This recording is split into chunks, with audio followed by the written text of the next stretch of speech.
Hello to all and welcome again.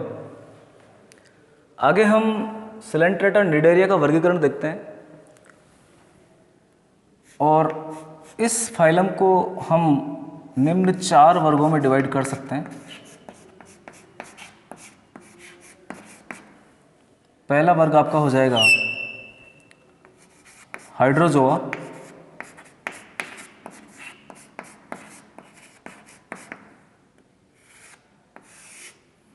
दूसरा वर्ग आपका हो जाएगा साइफोजोआ,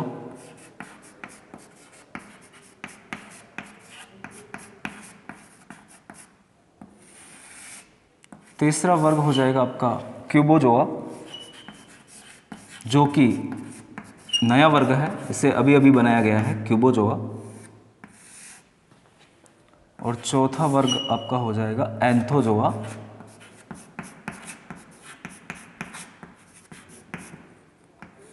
जिसे हम एक्टिनोजोआ के नाम से भी जानते हैं।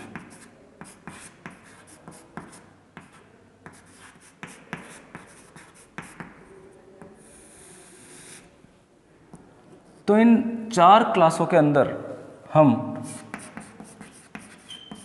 सिलेंट्रेटा को वर्गीकृत कर सकते हैं। क्यूबोजोआ आपकी न्यू क्लास है। आगे हम देखते हैं कि किसमें तो मेडूसा और पॉलिप दोनों अवस्थाएं मिलती है और किसमें केवल पॉलिप मिलेगा। तो वहाँ से आपको प्रश्न पूछा जा सकता है। तो हाइड्रोजोआ की अगर मैं बात करूँ तो यहाँ पर जो पॉलिप अवस्था होती है वो प्रमुख अवस्था के रूप में पाई जाती है। पॉलिप और मेडूसा की बात करने से पहले मैं आप लोगों को बता देना चाहता हूँ कि सिलेंट्रेटा या निडेरिया के मेंबर जो होते हैं वो बहुरूपी होते हैं। इनमें 2 या 2 से अधिक रूप पाए जाते हैं और उनके बीच में पीढ़ी एकांतरण मेटाजेनेसिस भी मिलता है। तो ये 2 रूप जो है पॉलिप और मेडूसा के रूप में जाने जाते हैं। तो पॉलिप अवस्था हाइड्रोजोआ में प्रमुख अवस्था के रूप में मिलती है, जबकि मेडूसा अवस्था जो होती है वो यहाँ पर एक साधारण अवस्था के रूप में उपस्थित होती है। हाइड्रोजोआ के मेंबर में मेटाजेनेसिस उपस्थित होता है। मेटाजेनेसिस जिसे हम पीढ़ी एकांतरण कहते हैं, मेडूसा से पॉलिप का बनना और पॉलिप से मेडूसा का बनना मेटाजेनेसिस कहा जाएगा। तो हाइड्रोजोआ के मेंबर में ये प्रेजेंट होता है। आगे साइफोजोआ की मैं बात करूं तो यहाँ पर मेडूसा जो अवस्था है वो प्रमुख अवस्था के रूप में मिलती है, जबकि पॉलिप जो होता है वो रिड्यूस्ड होता है या वासित अवस्था के रूप में पाया जाता है। तो ये भी आप ध्यान देंगे। क्यूबोजोआ के सदस्यों में घनाकार घन आकृति की मेडूसा पाई जाती है, मेडूसा अवस्था मिलती है। और एंथोजोआ या एक्टिनोजोआ में पॉलिप अवस्था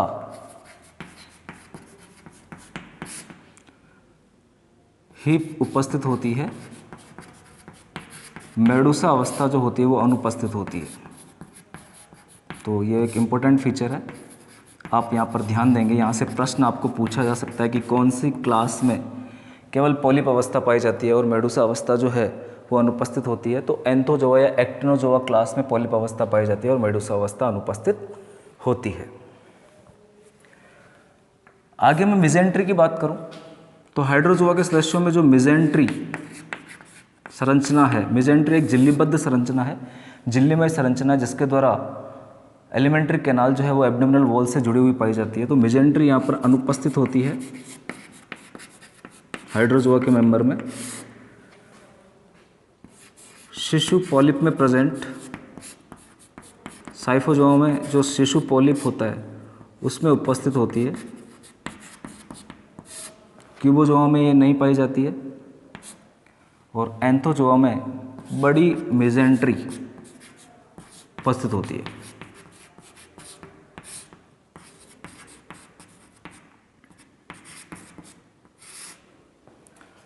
आगे मैं गोनड्स की बात करूं, जनद की बात करूं तो जो गोनड्स हैं यहाँ पर एक्टोडर्मल होते हैं।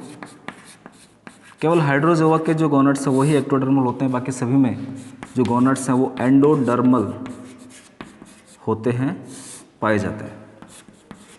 एंडोडर्म से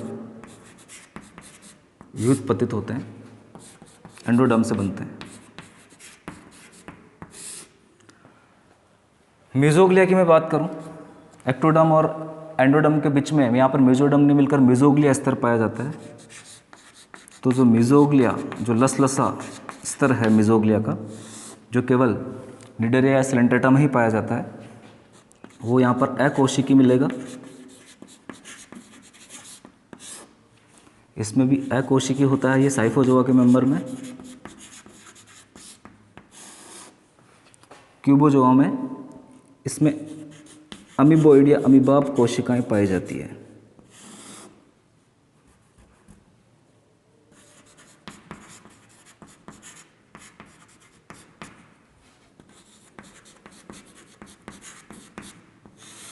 और एंथोजोआ में ये अकोशिकी होता है।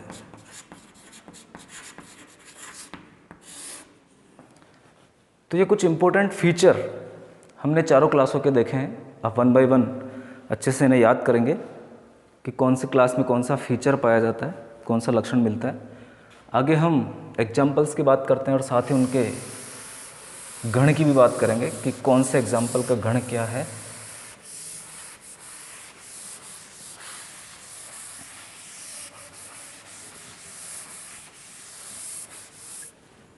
हाइड्रोजोआ के प्रमुख एग्जाम्पल की अगर मैं बात करूं तो यहाँ पर आपका एग्जाम्पल हो जाएगा सबसे फर्स्ट हाइड्रा, इसी का मेंबर है। इसी प्रकार से हम देखते हैं ओबेलिया,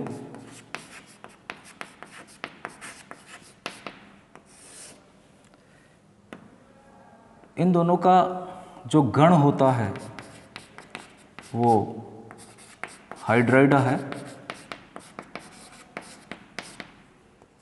तो इन दोनों का गण आप याद रखेंगे हाइड्रोइडा। हाइड्रा का गण भी हाइड्रोइडा है और ओबेलिया का गण भी हाइड्रोइडा होता है। तो यहाँ से गण से आपको क्वेश्चन दिया जा सकता है। कुछ इंपॉर्टेंट चीज़ें, हाइड्रा का उपगण भी कभी कभी पूछ लिया जाता है। तो जो हाइड्रा का उपगण है वो है एंथोमेडुसी,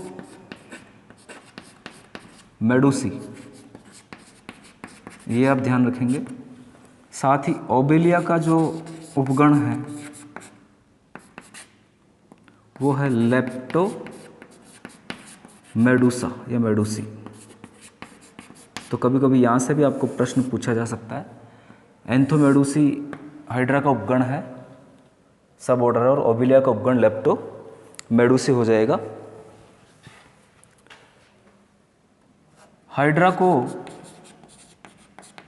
स्वच्छ जलीय पॉलिप भी कहा जाता है क्योंकि ये स्वच्छ जल में मिलने वाला पॉलिप है। फिर हाइड्रोजोआ का एक और एग्जाम्पल हम देखते हैं फाइजेलिया,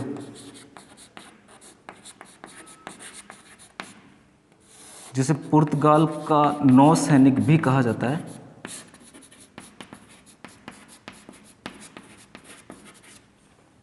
और इसका जो गण है फाइजेलिया का वो भी आप ध्यान रखेंगे, साइफोनोफोरा।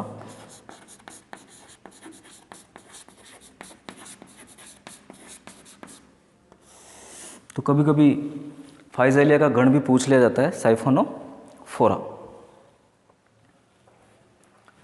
फिर एक एग्जाम्पल यहाँ पर ध्यान रखेंगे मिलीपोरा, जिसको हम फायर कोरल के नाम से जानते हैं। तो मिलीपोरा को हम फायर कोरल कहेंगे।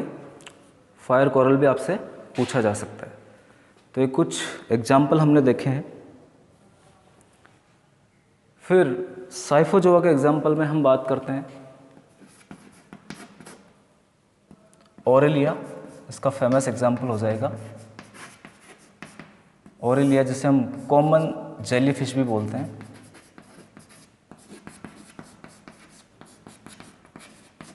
कॉमन जेलीफिश, तो कॉमन जेलीफिश ओरेलिया को कहा जाता है। और इसका जो गण हो जाएगा वो हो जाएगा आपका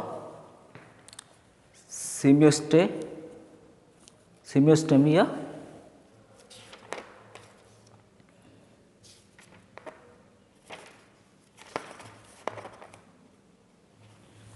सेमियोस्टोमी या डिस्को मेडुसी।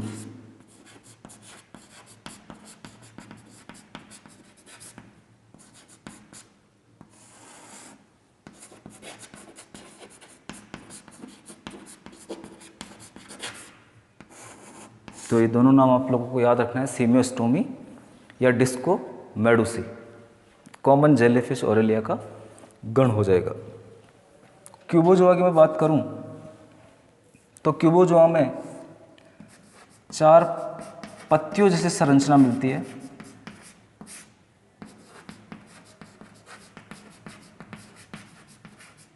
जिसे पेडेलिया के नाम से हम जानते हैं।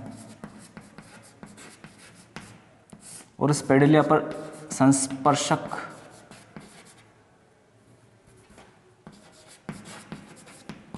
या टेंटाकल्स पाए जाते हैं।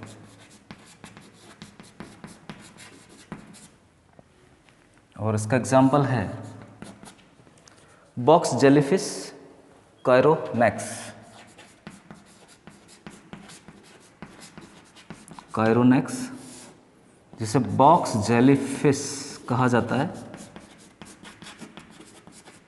या इसे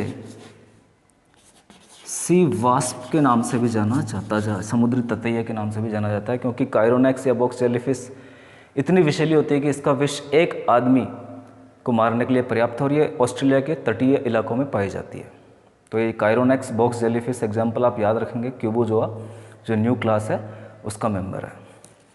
आगे एंथोजोआ की हम बात करते हैं। एंथोजोआ को हम थोड़ा डिटेल में पढ़ेंगे।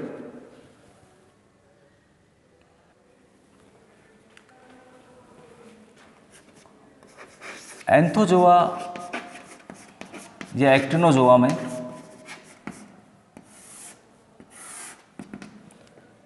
सी एनिमोन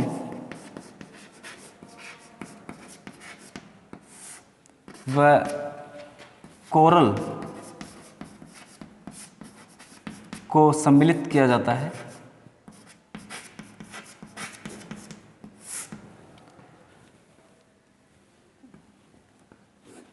सी एनिमोन के ऊपर कंकाल अनुपस्थित होता है, और ये फ्लावर जैसी स्ट्रक्चर रखते हैं, इसलिए इनको सी एनिमोन कहा जाता है, क्योंकि ये पुष्प जैसे होते हैं। और कोरल के ऊपर कैल्शियम कार्बोनेट का बना हुआ कंकाल पाया जाता है। तो ये आप देखेंगे कि सी एनिमोन और कोरल को हम एंथोजोआ या एक्टिनोजोआ में सम्मिलित करेंगे।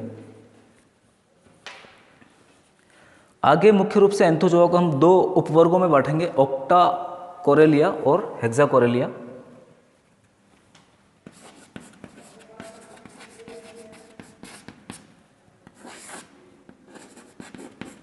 ऑक्टोकोरेलिया और दूसरा आपका हो जाएगा हेक्साकोरेलिया।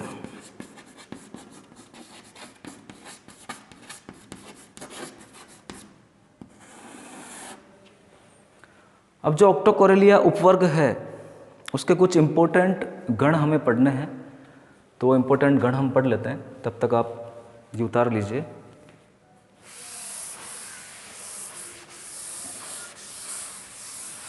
सबसे पहला उपवर्ग हमारे पास ऑक्टोकोरेलिया।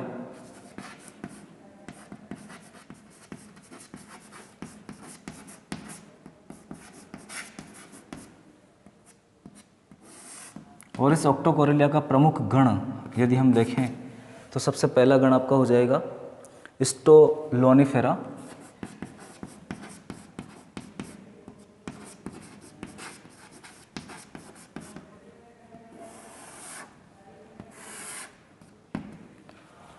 और स्टोलोनिफेरा गण का एक एग्जाम्पल आपको याद रखना है ट्यूबिपोरा, जिसको ऑर्गन पाइप कोरल हम कहेंगे। ट्यूबिपोरा जिसे ऑर्गन पाइप कोरल कहा जाता है। तो यहाँ से आपको प्रश्न पूछा जा सकता है कि ट्यूबिपोरा का जो कॉमन नेम है वो क्या है, तो ऑर्गन पाइप कोरल। और ये कौन से गण का सदस्य है, तो स्टोलोनिफेरा का सदस्य है। दूसरा जो गण है हमारे पास वो हो जाएगा एल्सायोनेरिया।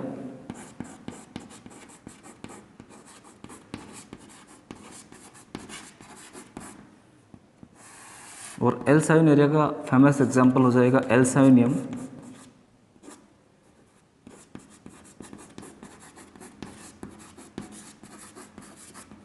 और एल्साइनियम का जो कॉमन नेम है वो है डेड मैन्स फिंगर, क्योंकि ये मृत आदमियों की अंगुलियों के जैसा होता है, तो इसे डेड मैन्स फिंगर के नाम से जाना जाता है। नेक्स्ट हम देखते हैं सिनोथिकेलिया, तीसरा हमारा गण हो जाएगा।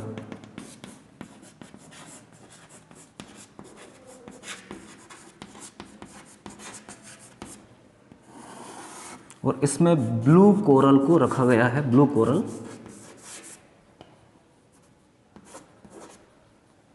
इनमें ब्लू कोरल रखे जाएंगे सिनोथिकेलिया में, नीले कोरल। और उसका एग्जाम्पल भी आप याद रखेंगे, हीलियोपोरा।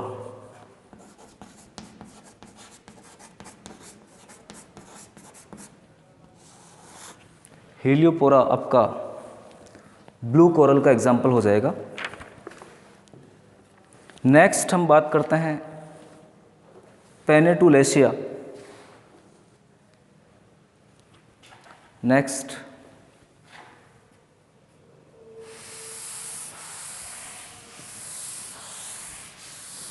ऑक्टोकोरेलिया का नेक्स्ट जो गण है वो हो जाएगा आपका पेनेटुलेशिया।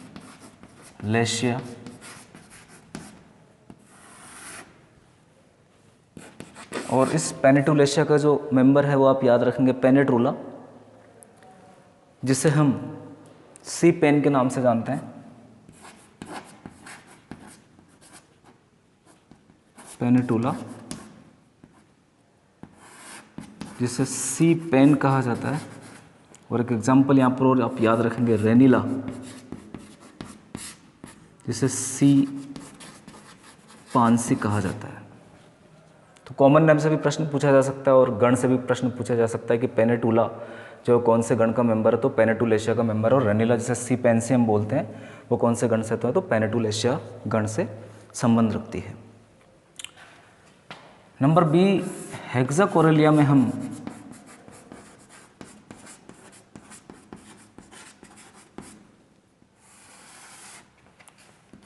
कोरल रीफ बनाने वाले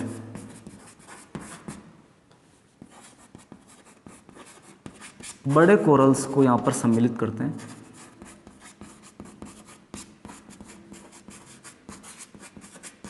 तो कोरल रीफ बनाने वाले बड़े कोरल जो है वो हेक्साकोरेलिया में रखे गए हैं। और इसका एक ही गण हम देखते हैं वो है मैड्रिपोरेरिया, जिसमें स्टोनी कोरल सम्मिलित किए गए हैं।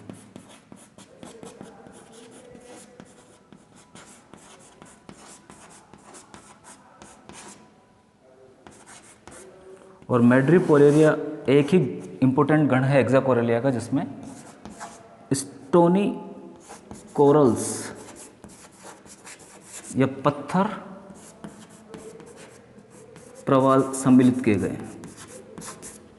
तो स्टोनी कोरल जो किस में सम्मिलित किए गए हैं, तो हेक्साकोरेलिया उपवर्ग के मैड्रिपोरेरिया गण में सम्मिलित किए गए हैं। तो इस प्रकार से डियर स्टूडेंट्स, सिलिंड्रेटा का वर्गीकरण संक्षिप्त में पूरा हो जाता है और आप लोगों को इतना ही पढ़ना है। बहुत बहुत धन्यवाद।